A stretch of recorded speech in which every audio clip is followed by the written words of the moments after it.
VCY America presents Crosstalk, a nationwide call-in program discussing issues that have an effect on our families, our communities, our churches, our nation, and our world. Crosstalk, an opportunity for you to voice your concerns for biblical principles. And now live by satellite and around the world on the internet at VCYAmerica.org. Here is today's Crosstalk. And good afternoon, Vic Eliason, your host today on Crosstalk, with this being Friday.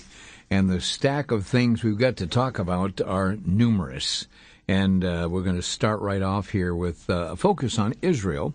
Many of us have been watching and listening as President Obama has gone to Israel and met, of course, with Benjamin Netanyahu and made speeches before various segments of Israeli populace, and as sharing his views, in some ways sounding very encouraging to supporting Israel. However, it was kind of interesting. Well, first of all, Mr.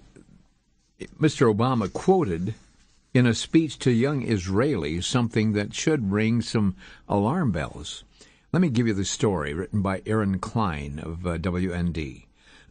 Jerusalem. In his address to Jerusalem, President Obama channeled Saul Alinsky's citing the radical community organizers' mantra as he urged young Israelis to create change, to nudge their leadership to act. Obama told a crowd of college students at Jerusalem's main convention center that Israel has the wisdom to see the world as it is, but also the courage to see the world as it should be. It went on, one of Alinsky's major themes was working with the world as it is to turn the world into what it should be. In his defining work, Rules for Radicals, Alinsky dedicated the first rebel, Lucifer. Alinsky used those words to lay out his main agenda. He asserted radical change must be brought about by working within a system instead of attacking it from the outside. It is necessary to begin where the world is if we're going to change it to what we think it should be. That means working in the system, wrote Mr. Alinsky. Obama related his Alinsky quote to a suggestion that peace begins with the people and not just the leadership, a statement some may relate to community organizing. He further suggested Israelis do an end run around the country's leadership. Did you hear that?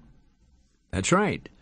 He suggested Israelis do an end run around the country's leadership and create the change that you want to see. The president said that is where peace begins, not just in the plans of leaders, but in the hearts of people, not just in a carefully designed process, but in the daily connections that take place among those who live together in this land and in this sacred city of Jerusalem. He continued, speaking as a politician, I can promise you this: political leaders will not take risks if the people do not demand that they do. You must create the change that you want to see. Well, as you hear this, folks, would you suggest that our president was suggesting rebellion? Would you suggest that he is fomenting rebellion within the younger minds and hearts of Israelis? Interesting stuff. Saul Alinsky certainly was very out in the open about the methods used. And as we go back to that, he said you can bring about change by getting inside rather than attacking it from the outside. Well, let's look at our own country. I mean, his philosophy in seeking to bring about change is certainly obvious that the system has changed, and some of the things that go on even in our country. Here we are as taxpayers and as people who are seeing our country needing to have change. But those people that we have hired or elected to be our representatives within the system have failed us, and therefore that change has not occurred. It's an interesting paradigm as we talk about what change needs to be, and then to hear the president, who became a community organizer and was literally taught and mentored by Saul Alinsky, a liberal, called by many a communist or a liberal socialist. Interesting stuff.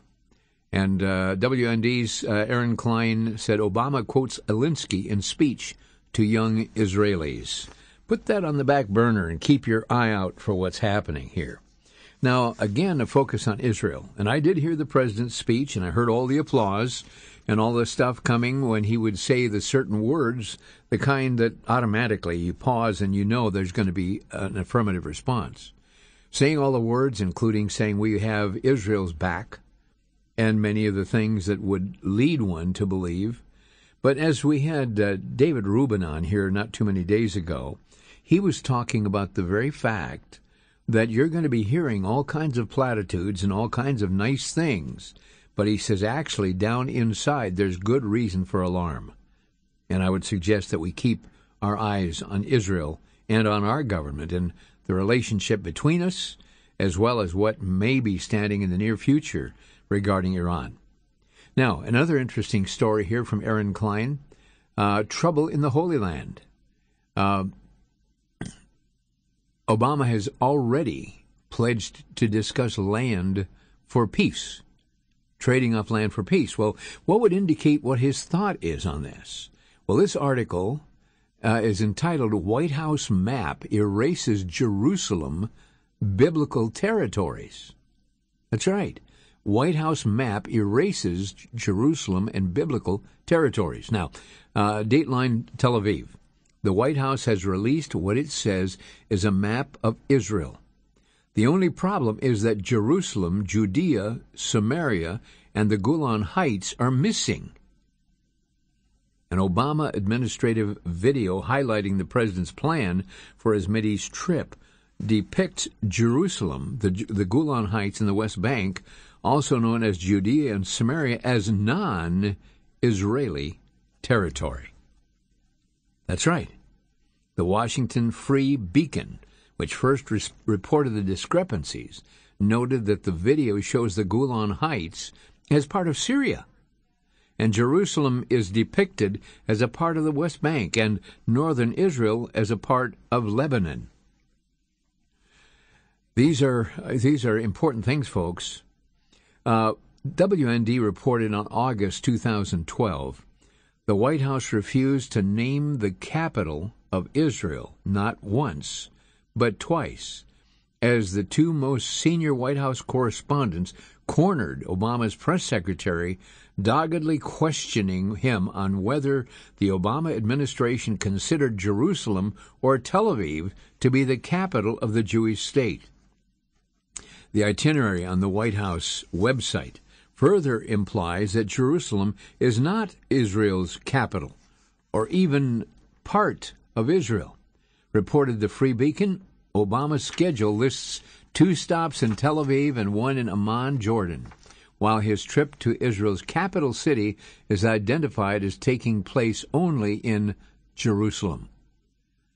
Now, the itinerary is consistent with the information first released by WND, disclosing Mr. Obama's planned visit already has secured Israeli and Palestinian pledges to restart so-called land for peace talks that aim to see Israel relinquish the West Bank and eastern Jerusalem, according to informed Israeli and Palestinian authority officials. Now, the officials disclosed that the Obama administration had told both sides the talks would be aimed at creating a Palestinian state in what is known as the 1967 borders, meaning an Israeli retreat from some of the strategic West Bank and possibly some of the eastern sections of Jerusalem. According to the informed officials, Prime Minister Benjamin Netanyahu agreed that once the talks begin, there would be a silent, undeclared freeze on all Jewish construction in the West Bank and eastern Jerusalem with the exception of what are known as the main blocks, and it is obvious, folks, that something is in the works. And so I give you that simply to keep your eye on Israel. If our administration, putting out the map and doesn't even indicate that Jerusalem is the capital of Israel, and you see the demands and land for peace, well, one could say, pray for the peace of Israel. Now, Hamas said this, and this is their statement: we are not terrorists, we just want to destroy Israel. That's right. Hamas wants to be dropped from the U.S. State Department's list of foreign terrorist organizations, not because it has changed, but because it feels that the world has changed, and that many naive Westerners are now willing to tolerate its radical ideology and terrorism. Hamas leaders are working hard these days to have their movement removed from the U.S. Senate Department list for foreign terrorist organizations. The Hamas leaders are hoping to persuade a number of European Union countries to support their bid. Hamas wants to be removed from the list without changing its strategy or charter, which calls for jihad, holy war, and which do not recognize Israel's right to exist. Hamas is also not prepared to dismantle its armed group as a part of its effort to persuade the U.S. and the European Union to drop it from the list of terrorist groups, nor is Hamas prepared to stop smuggling weapons or give up thousands of rockets and mortars that it possesses in various parts of the Gaza Strip. And of course, Hamas is not prepared to renounce violence in the context of its effort to seek legitimacy in the international community. Folks, keep your eyes on Israel and pray that God would intervene and deal in the hearts of many of these wicked agencies that are seeking to literally destroy Israel. Now, another interesting thing came out, and I got cold chills when I heard this, driving down the street. And it had to do with this spy that's been found at NASA. We're coming up on a break here shortly. But here we have the FBI investigating Chinese man who's arrested fleeing the country.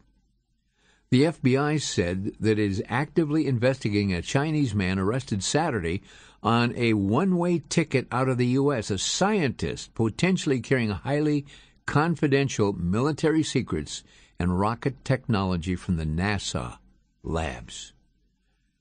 Bo Jiang, a contractor at the National Institute of Aerospace, who had been working at NASA, was arrested at Dulles International Airport on Saturday by the FBI as he was trying to leave the country.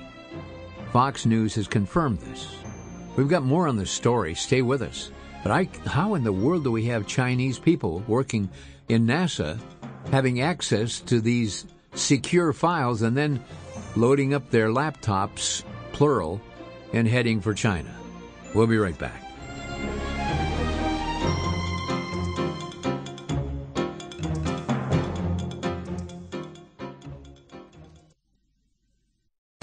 Back to Genesis with Dr. John Morris, Creation Seminar speaker at the Institute for Creation Research. Dr. Morris, which do Muslims believe in, creation or evolution? Chris, I spent a lot of time in the Muslim country of Turkey, and I know many Muslim creationists. Turkey has the same problem as America. Most people in Turkey identify themselves as Muslims, but few really know the Quran, which mentions creation, Adam and Eve, creation in 6 days, and Noah's flood, just like the Bible. Committed Muslims believe all of the Quran and study it. These are typically strong creationists, but nominal Muslims hold theistic evolution. Unfortunately, the school systems and universities in Turkey, just like they are in America, are dominated by atheistic evolutionists. In America, our education system is leading people away from Christianity and the Bible. We all need to go back to Genesis and get our foundation straight. For more information, visit our website at icr.org. I'm Chris O'Brien. Thanks for tuning in.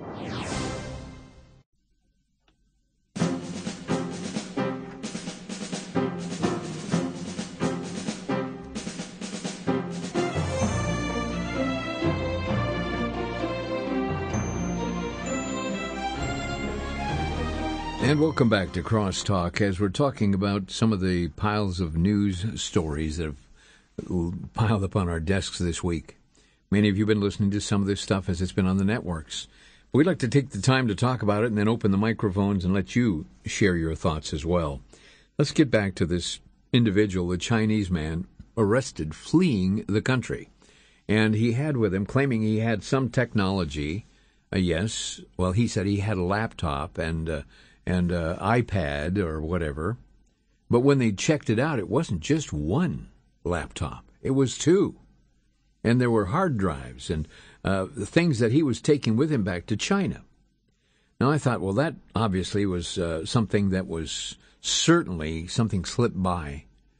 But then I find that there have been people in China, scientists in China, that have been given the freedom to take the material back to China and work, like people work at home or work wherever you want to, work away from the office. And here you have scientists that drag the computers back to China, and you tell me that if this stuff is staying confidential, if you do, I'll sell you a bridge over in Brooklyn. This is insane. And how scientists, people with supposedly greater intelligence and wisdom and fast-moving minds and looking at trends and understanding, and these are people we hire with our tax dollars to take people. It's like taking the fox into the chicken coop. That's my opinion. I cannot believe that this foolishness. I mean, we sit here allowing people come across our borders and commit crimes illegally. We allow criminals to be set loose who, again, repeat their crimes. We live in a culture where we think we have common sense. And frankly, I've said this before, and it's nothing new for me, but I get the feeling that the asylum is being run by the inmates. Frankly, what's happening in China, and with the spying that's been going on publicly, we're aware that China has been using the internet to hack into the serious information that we have that are supposedly secure. Well, the case against Jiang was opened March 13th. Federal agents learned that he was leaving the United States to return to China on a one-way ticket. Now, we can go into further on this, but I'm sure many of you have heard this story. But his unencrypted laptop, laptop.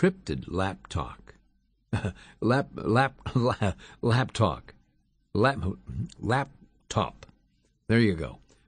How in the world I got that word twisted? When you realize that these computers, in fact, October 2012, a NASA employee had his unencrypted laptop stolen from his car outside of Washington with sensitive information on it. People out in Pasadena at the Jet Propulsion Laboratory were in an uproar over it because it had the very personal data background on it, information vital to our security. Do we say sleep well? We're being watched over? Well, may it be something we'll talk about in just a few moments. Now, all of us have heard about the fact that the White House has closed down on the tours for the kids. I mean, White House tours. I've gone on those tours through the White House. But they've shut them down because of the tremendous cost. Letting little kids walk down the hallways and having the teachers show them the seat of our government and where our president lives. I'm wondering, compared to things like this, where there is a federal study, your tax dollars have been invested now, $2.7 million, to discover why do lesbians have higher risk for hazardous drinking. Yeah, I'm going to read that again. The big question, why do lesbians have a higher risk for hazardous drinking? $2.7 million to study that. Shockingly, it was another study that's been financed with extremely high amounts of money, researching the genitalia of ducks. I mean, folks, I really believe that the inmates have control of this thing. But here we have the Institutes of Health awarding $2.7 million. University of Illinois has received grants since 2009 for its project, Cumulative Stress and Hazard Drinking in the Community of Adult Lesbians. Well, may I suggest as a minister of the gospel that when people violate the natural purpose that God designed us, my opinion is that that's very obvious that there's emotional stress, that there's conviction in their hearts, recognizing they are literally violating the laws of nature's God. God has put us and designed us, and you violate that, and there's a battle going on inside. And oh, the thrills of promiscuous living. But if people have any shadow of a conscience, would it not be the possibility that there's stress down deep in the confines of their heart? And that conviction, realizing that they are in a risky, dangerous lifestyle, and they're going to drink to cover it up? Or do we have to have a bunch of shrinks, psychiatrists and psychologists to analyze the lifestyle and what in the world would cause this extreme high issue of higher risk for hazardous drinking among lesbians? Wasn't it just last month they were trying to discover why it was that lesbians were overweight? And on the study goes. But don't worry, folks, your tax dollars at work. But, of course, we're shutting down the White House and the tours because we've got to cut back on the budget. Folks, something's wrong somewhere. That's my opinion. Well, we're going to move along a little further. California. The new California public school reading lists now include lesbian, gay, bisexual, transgender-friendly books. You heard it. Here it is. From Mercury News. The California Department of Education this week released its latest list of recommended reading for K through 12 students, including some newly published books that address immigration and sexual identity issues. And while the state list has addressed the controversial topics before, this is the first time it has included works that were honored by the Stonewall Book Awards, which have been given out since 1971 to recognize contributions to the lesbian, gay, bisexual, transgender literature. We have titles on the list for the LGBT community for multiple recommended grade levels, said Roxanne Fiddler. There are books from Stonewall Book Awards which had not previously been on the list, said Fiddler. The online catalog recommended literature pre-kindergarten through grade 12. Contains more than 7,800 books meant to prepare students for college, a career, and a changing world. Fiddler said this because the newest titles were published in 2012. Some of the books embrace today's cultural and civil rights challenges. The state-approved canon comprise fiction, nonfiction, poetry, and drama. None of the previous book recommendations were deleted, and the new editions include, well, a number of titles here which I'm not even going to read on the air. Good reason for concern. But here we have, it's so important. This is nothing new. I remember going over to the Milwaukee School Board many years ago because I heard announced that there was a special 3-ring binder, color-coded with divider pages, that was being provided to teachers of all grade levels. It was provided by GLSEN. This is a homosexual organization. And it was a guide for educators as to how to use terminology that would be more friendly toward these various lifestyles. I got a copy of it. I brought it. I think I've still got it here. But there were hundreds of these manuals available. Well, I went on the air and mentioned it, and the the general public went over there and practically cleaned out the school board there with hundreds of these manuals going to parents and taxpayers. But this kind of stuff is going on as we speak. And the question is this. There are many other issues today, but we're going to open our phones here. We're going to give you a number to call, 800-733-9829, if you'd like to get online and address some of the issues we're talking about today, or maybe others that we haven't addressed, but they're out there. And may I suggest that we need to pray for our country. We need to pray for our leaders, not always that they be blessed, but that they would be made aware of what's right and what's wrong. Because we have some leaders that are like in a cloud, and right and wrong are far from even understanding what the values are.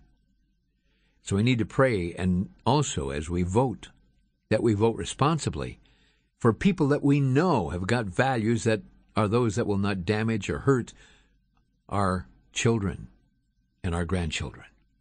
Our telephone number, 800-733-9829, if you'd like to join us.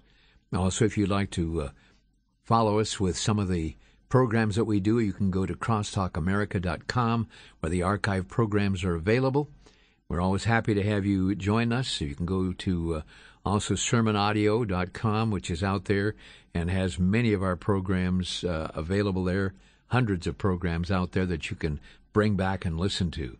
Our lines at this moment are jammed to the wall. So if you put the number in your on your fast dialer and have it ready to go, as soon as you hear one call released, you hit the auto dialer and it should get you in here shortly.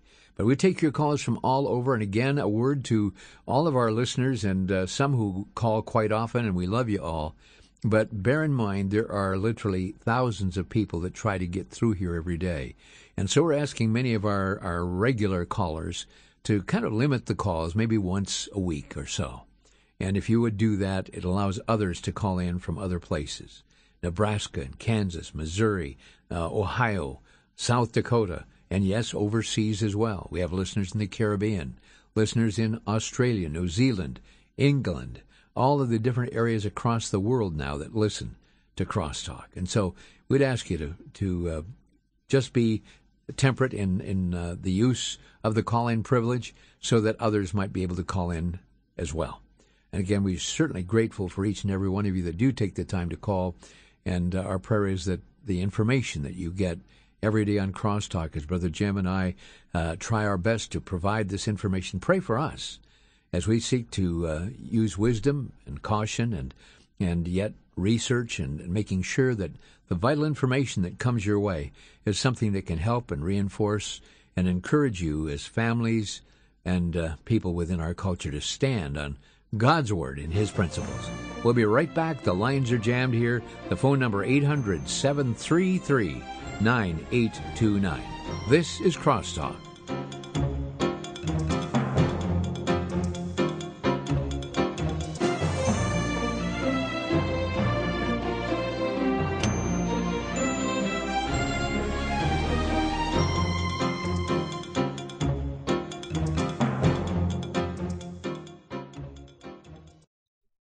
Ray Comfort has collected some of the toughest questions people will face in defending their faith. He's compiled these questions and statements made by atheists, along with his biblical responses, in the book The Defender's Guide for Life's Toughest Questions. Some of the questions he responds to include, if God exists, why didn't he kill Hitler before he killed 6 million Jews? And how come God never heals amputees? Ray also responds to atheists who have said the Bible not only condones slavery, it encourages it, and the God of the Old Testament ordered Israel to commit genocide. And one atheist stated hell is mythology, invented by Christianity to rule by fear. Dozens of questions and arguments by atheists are addressed in this book, The Defender's Guide for Life's Toughest Questions. Copies are available for a donation of $15 or more to VCY America, and can be obtained by calling 1-800-729-9829. 1-800-729-9829.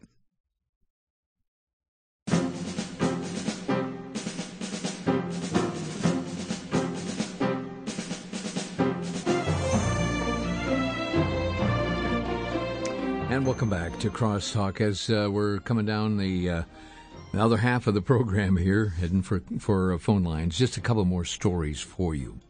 The lines are buzzing on talk shows all across the country. Rush Limbaugh and others, Sean Hannity, talking about this situation of Florida college professor causing a national outrage as he told his students to write the name Jesus on a piece of paper and then put it on the floor and stomp on it.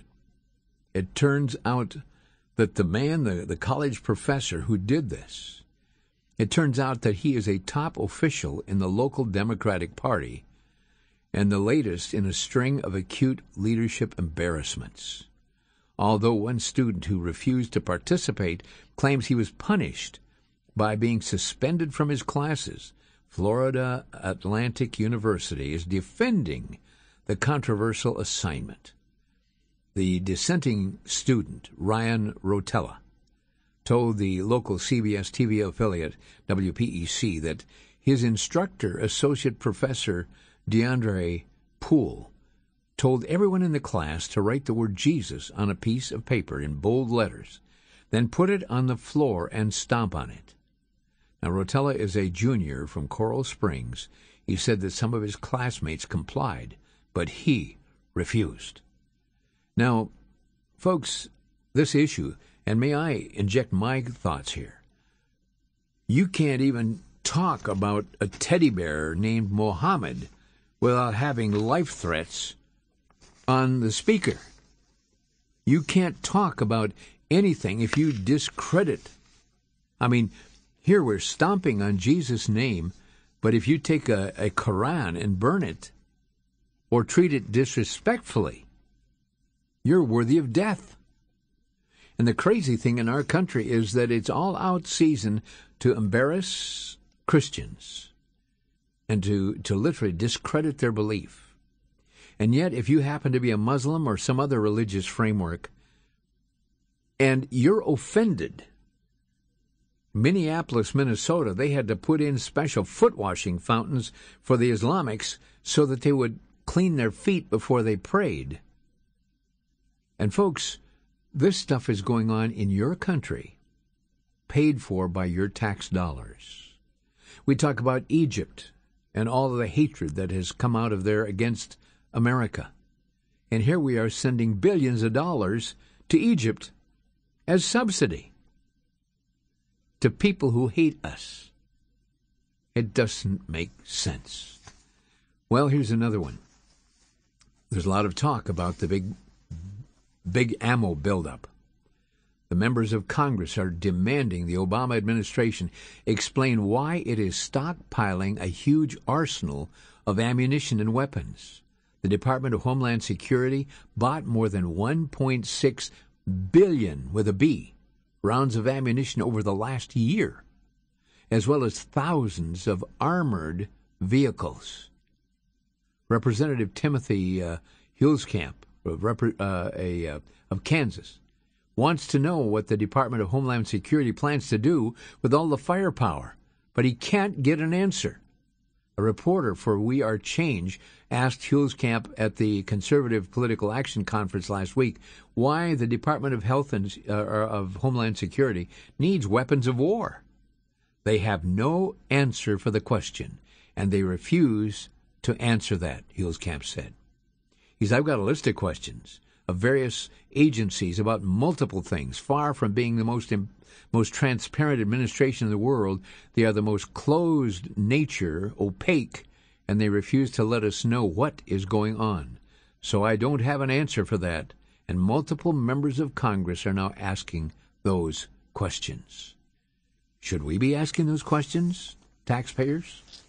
Here's another one. Remember this young man, James Holmes, the gunman who massacred 12 people and left 58 people wounded in Aurora, Colorado last July? Everybody wondered why he did what he did. Now he's decided that he is now a Muslim, so he can justify his assault. One prison source said he has just brainwashed himself into believing that he was on his own personal jihad and that his victims were infidels. Now Holmes is praying 5 times a day. He eats strictly Muslim diet, and he's grown a thick beard. He also takes hours every day to study the Quran.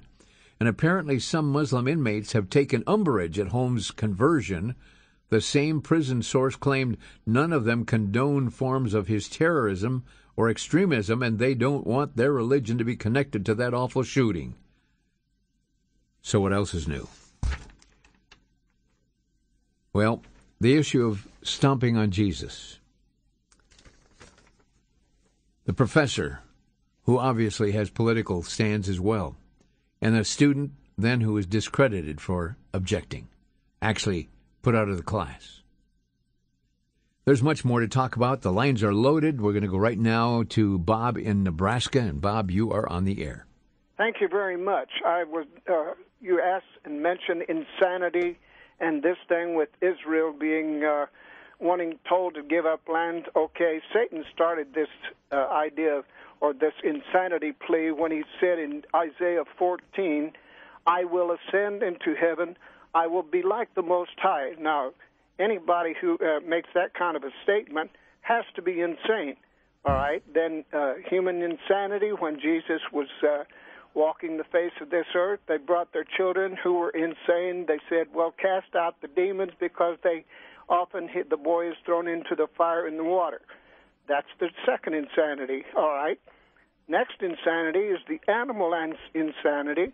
When demons possessed this man, and Jesus asked them, who are you? They said, Legion, and they already said, too, that if thou cast us out, let us go into this herd of swine. And 1,000 pigs ran down the hill. Absolutely. Okay, and I firmly believe that abortion has opened portals of doors for demonic intercession to come through.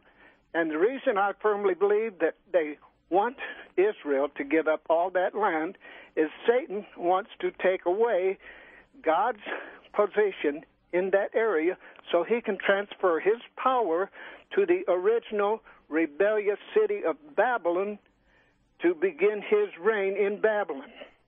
Bob, I appreciate your call from Nebraska and your thoughts. And as we see all of the strange and bizarre things happening, and again, there's a spiritual component to this, folks. This is not just a political thing. As you follow Satan and his work and the confusion, and start reading the book, start realizing what the last days, and there are people today who said it's obvious that we are living in the last days. Bob, thank you. From Nebraska, we go to Alexandria, South Dakota. And Larry, you are on the air. Yeah, I wanted to talk about evolution a little bit. You had a host on a couple weeks ago about talking about evolution, and I tried to get on, but I couldn't quite get you. Your point. What are your thoughts? Right to it. Evolution, to me, is a religion. And if you look in the dictionary, it talks about a religion is any faith or worship, any system of faith or worship. And the people do worship it, and they do have faith in it. So if it's a religion, it shouldn't be taught in schools any more than Christianity because it's a religion. Okay. Well, thank you, Larry, for your thoughts. Sarah, we're moving right along. We've got some open lines right now, 800-733-9829, 800-733-9829. We're going to go to Wisconsin and talk with Fred. Fred, you're on the air. Yes, hi. I was just wondering if the religious broadcasters have any contingency plans of shutting down the satellites and the TV and radio if the government tries to go against the Christians in America, let alone around the world. And then have you ever thought of expanding your show time or times and hosts to have more time for people to call in with questions? Well, we only have so much time that we can devote for it, but we do provide repeats of our program. This show today will also air tonight at 8 p.m., also on the internet, and this is one of the things that we are doing. And and we've already got close to 3,500 people that have registered on what we call the VCY network, the letter I network. And this is an alternate a tool that we can use to alert people who want to be on the cutting edge when things develop, should there be the shutting down of communications, radio or television. We don't know, and we're not trying to be an alarmist, but we feel that it's important that we have an alternate tool, and so already we've had thousands that have registered. We'd like to invite others. This is not going to be used to market products, anything like that. It is strictly a list. You can go right to our website, which is VCYAmerica.org, and there you'll see a little box, and you can register, put your name and the internet address, and you'll be included. Immediately you'll be included on that list. And at any time that you want to remove yourself, all you do is hit the delete button, and you can take yourself off of that list as well. But we hope that thousands of people will join us as we're seeking to build that list up. It's called the VCY America Internet Network. And so we would urge people to take the call. It's a good question, my friend, and prayerfully and carefully we are trying to be as communicative as we can with the resources that we have. Thank you so much, Fred. We're going to go to Lansdale, Pennsylvania, and we're talking to Leonard. Leonard, you're on the air. Hi, my name is Leonard. I'm from Lansdale, Pennsylvania. Yes, sir. And Obama never denied that he's a Muslim, so that puts him at odds with the vast majority of people in this country and throughout the world, as far as I'm concerned. Well, it certainly does. As we see his practice, there are many that talk about the claims of an individual as to what they believe. And there are people who throw around the word Christian simply because they are not what would be described as a pagan with bones in their nose or ivory plugs in their ears or things of this nature. But I will tell you this, that there are some belief systems that are as pagan as that type of thing, where the markings and the distortions within the human heart are equally a sign of the paganism and the liberalism that is afflicting our country. Leonard, thank you very much for sharing your thoughts from Lansdale, Pennsylvania. Our lines are open right now, 3 open lines. If you'd like to call, 800-733-9829. What do you think about this situation, this young man who was told to put Jesus on the paper and then stomp on it? I mean, what? And then the child, the student, is thrown out of class, not the teacher. Now, folks, many of these institutions of, quote, higher learning, unquote, and sadly, even with the context of religious schools, over the years I've seen professors who have taken liberties that far exceed that which is right and proper. And in some religious schools, where they've gone ahead and promoted things that were ungodly.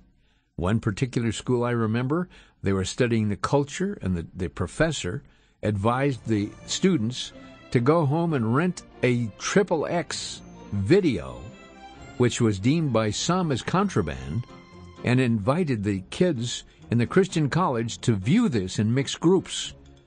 I won't even talk about what was in the film. But be aware, folks, the wolf is at the door, and this country needs a savior.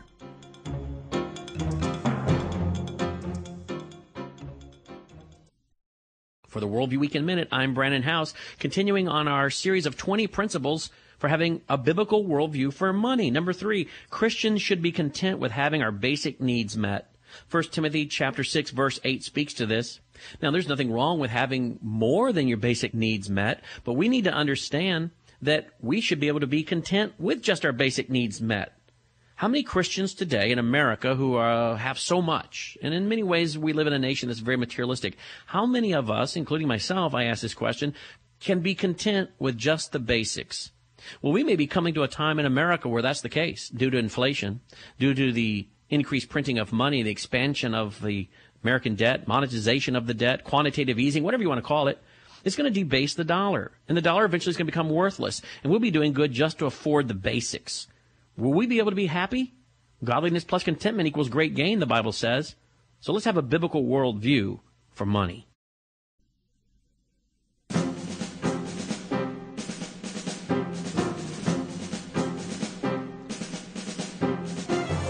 And welcome back to Crosstalk, where we're coming down the home stretch here, the last 8 minutes.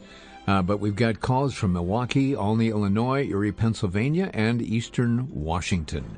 And we're going to go to Sue right now in Eastern Washington. And Sue, you are on the air.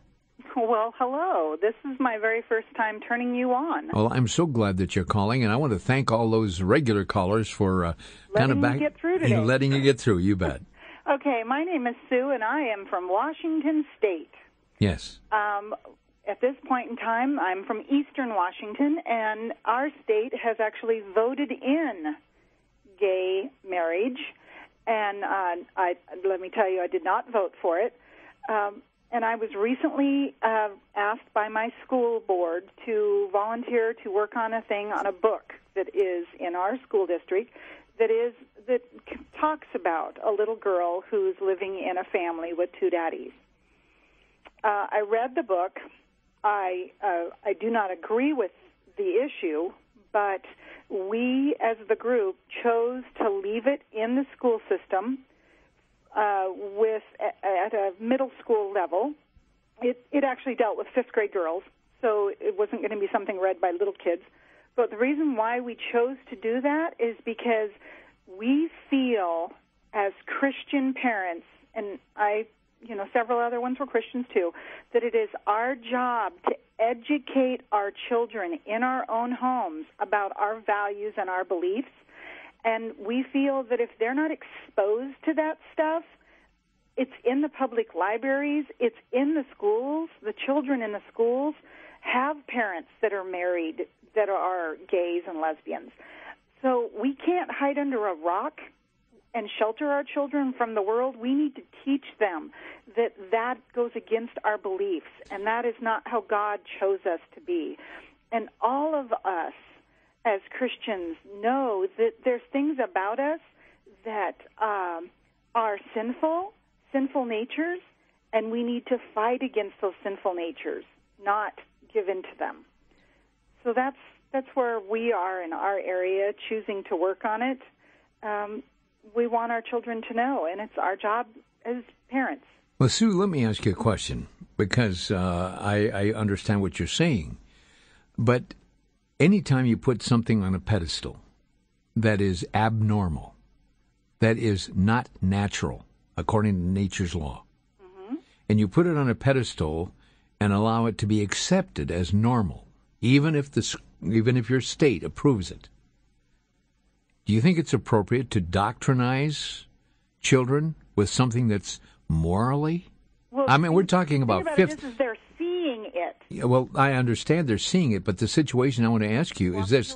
I'm asking you is this. These are kids that are in the fifth grade. These are little kids. I know, but do you have children? I'm 76 years old. I have 13 grandchildren. Okay, well, children are smarter than we give them credit for. Oh, yes. And we, as parents, need to stop trying to shelter them from the world. Well, ma'am, let me just say this, that the Bible says to bring up a child in the way he should go, and when he's old, he won't depart from it. And this argument about sheltering kids, there are some things that need to be sheltered from our kids, or our kids sheltered from, because the issue of right and wrong has become so clouded that we have kids, and I happen to speak at a camp where we have hundreds of kids that are between the ages of 8 and 13, the same age group you're talking about. Exactly. And we have the privilege of pointing out very clearly that this lifestyle is not only wrong, it is wicked. Exactly. I agree with that. But, I totally agree with that. Mm-hmm. But is that neutrality? Is that neutrality on moral issues? Will they allow you to come into school and to normalize Christianity? No, but there are books in our library about different types of Christian books. Well, this has got to be more than the pilgrims coming over. I mean, if you're going to talk about a lifestyle that normalizes same-sex marriages, then what about normalizing Christian marriages? What do you mean by normalizing Christian? Well, you see, if you're going to be publishing books that explain in detail and normalize to the minds of an influenced kid that this lifestyle is acceptable, I mean, if you're going to have this in your state, but why don't you give some neutrality and keep that stuff out of the educational system? Teach them at home. Let those who are so-called gay parents teach their kids at home and get the books out of the library. Well, you see them in the grocery store. I know, but we're not talking about grocery stores here. We're talking about tax-funded education. Who owns a flower shop, and she told this man that she would not do the flowers for his wedding. Oh, yes. He's marrying another guy, and she's being sued because she's told that she can't do that. I understand. And so the thing about it is that it's a huge fight, and the best thing we can do is teach our children the morals that we believe are right. And let others teach our children the morals they think are right. I know, but I have a daughter that just went through college, and she dealt with all kinds of stuff that's being said in the classroom, just like he was saying in Florida. You know, that's one good reason that people are saying, I would like to have choice schools. And in the state of Wisconsin, the government charges $14,000 per student every year, but now our government is making it possible for choice schools, where the government actually allows Christian schools $6,000 a year to help educate our kids where they're not polluted with this kind of thing.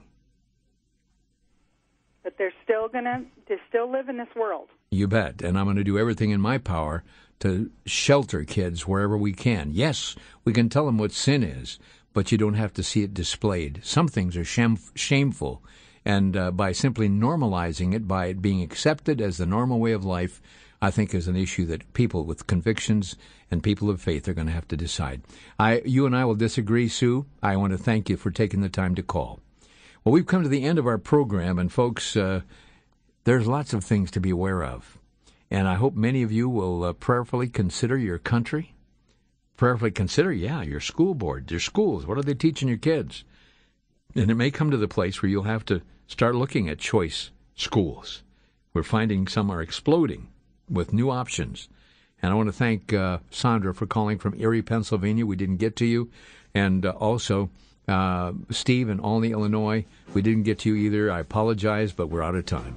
Thanks for joining us today on Crosstalk on the VCY America Radio Network.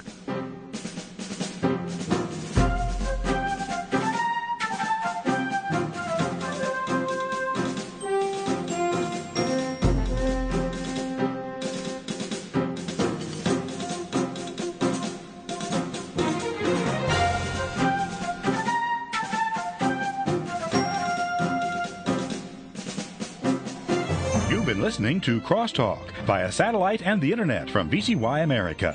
Views expressed may or may not be those of this station. For a CD of today's program, send a donation of $6 or more to VCY Tape Ministry, 3434 West Kilbourne Avenue, Milwaukee, Wisconsin, 53208, or download by RSS or podcast from crosstalkamerica.com.